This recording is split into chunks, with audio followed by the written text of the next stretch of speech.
રૂપાલા દ્વારા ક્ષત્રિય સમાજ વિશે ટિપ્પણી કરવામાં આવી છે।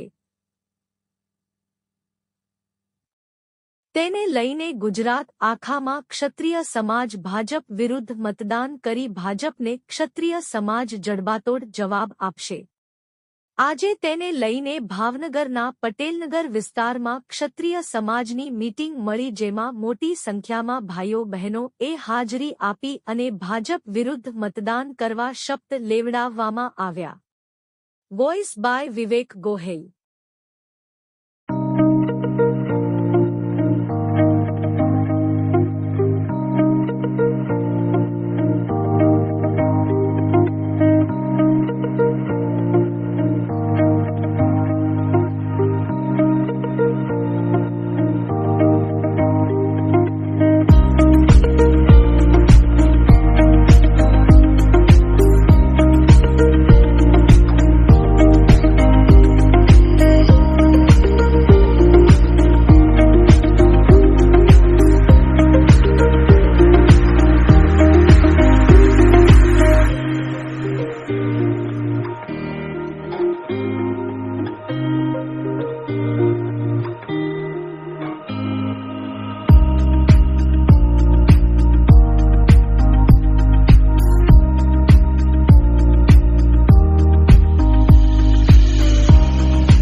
રૂપાલા દ્વારા જે અભદ્ર ટિપ્પણી કરવામાં આવી છે ક્ષત્રિય સમાજ વિશે, તે માટે ગુજરાતભરમાં બધે રૂપાલા સાહેબનો વિરોધ કરવામાં આવે છે।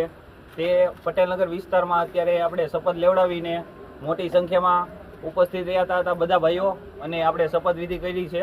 શપથ બધાને લેવડાવવામાં આવ્યા છે અને આખા ભાજપ સરકારને આપણે જડબાતોડ જવાબ દેવાનો છે। આપણે રૂપાલા વિશે રૂપાલા એકવાર બોલી ગયો છે, કાલ સવારે બીજા ન બોલે, તે માટે આપણે જડબાતોડ ભાજપને જવાબ આપવાનો છે અને ભાજપ વિરુદ્ધ આપણે મતદાન કરાવવાનું છે અને ભાજપ સરકારને પછાડવાની છે। 110%ની વાત છે। અને માતાજી, હું ભગીરથસિંહ રાણા, શ્રી રાજપૂત કરણી સેના ભાવનગર ઉપપ્રમુખ। આજે રૂપાલાએ જે અમારા અસ્મિતા ઉપર જે ટિપ્પણી કરી છે રોટી બેટી એનો વ્યવહાર પર, એની ઉપર અમારું પટેલનગર ક્ષત્રિય સમાજ આજે એક થઈને એને ભાજપ વિરુદ્ધ મતદાન કરશું અને કરાવશું। અને જય માતાજી, મારું નામ ગોયલ વિશ્વદીપસિંહ। આજે આપણે મુદ્દામાં જે ક્ષત્રિય સમાજ પટેલનગર યુવા ગ્રુપ આપણું ભેગા થયેલું છે, આપણે ભાજપ વિરુદ્ધ મતદાન કરશું અને કરાવવાની અમે અહીંયાથી શપથ લીધેલી છે. અને આજથી ભાજપને આપણે તડબાનો જવાબ તો દેવાનો જ છે, પણ બધી જગ્યાએ એને એકવાર નોંધ લેવી પડે કે ભાઈ ગરાસિયા એક સાથે ભેગા થઈ શકે છે. ત્યારે ગમે તે સરકાર હોય તે ગમે તે સરકારને બદલી શકે છે. એ અત્યારે રાજપૂત કમિશનના અને ગોહિલવાડ રાજપૂત સમાજ થઈને ભાજપ અત્યારે ભાજપને હરાવવાની ફૂલ પ્રયાસ ચાલુ રહી છે. જય માતાજી.